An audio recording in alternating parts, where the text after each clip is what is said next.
Bonjour, je suis Béatrice Pelos, naturopathe du programme Endométrise et je travaille avec Maëlle Lagarde, diététicienne, sur le pilier chimique. Alors la chimie, ou plus exactement la biochimie, correspond à tous les liquides de notre corps. Donc ce sont la lymphe, le sang, les liquides extracellulaires dans lesquels baignent nos cellules, ainsi que le liquide intracellulaire.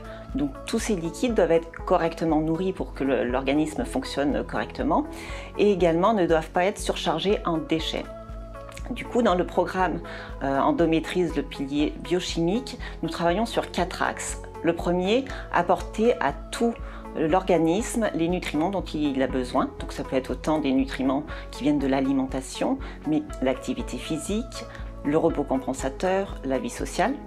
Le deuxième axe de travail concerne les toxiques qu'il faut limiter.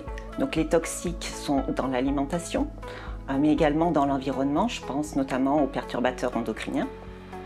Il convient dans un troisième temps également de limiter les toxines. Donc les toxines sont produites par notre corps à l'intérieur de notre organisme, donc soit à cause d'une mauvaise digestion, soit à cause d'intolérance ou d'hypersensibilité alimentaire, mais également les émotions négatives. Et quatrième axe, activer la fonction d'élimination de notre corps. Donc notre corps dispose d'organes qu'on appelle émonctoires, donc ce sont le foie, les reins, les intestins, la peau, les poumons. Donc ces 5 émonctoires doivent fonctionner de manière optimale, donc il faut les nourrir correctement et également on peut être amené à effectuer des cures de drainage. Donc le drainage se fait avec la phytothérapie notamment.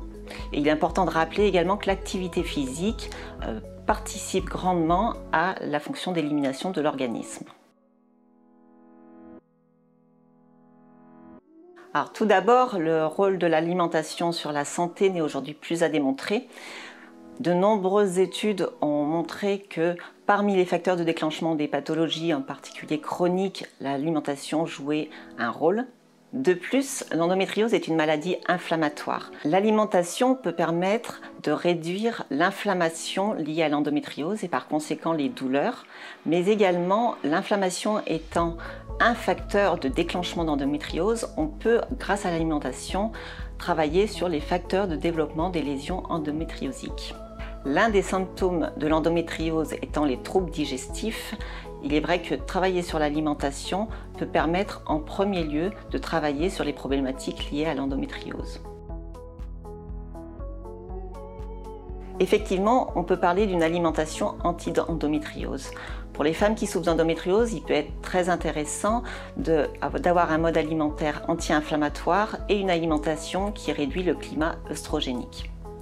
Néanmoins, pour certaines femmes, il faudra aller un peu plus loin et notamment prendre en compte les hypersensibilités. Effectivement, nous sommes tous différents et nous pouvons avoir des hypersensibilités alimentaires. Je pense notamment aux produits laitiers, au gluten ou aux lectines. Et pour ces femmes, il faudra aller peut-être un peu plus loin dans les changements alimentaires. Dans le cadre du programme Endométrise, nous veillons vraiment à individualiser l'alimentation et à accompagner dans les changements alimentaires qui seront à effectuer.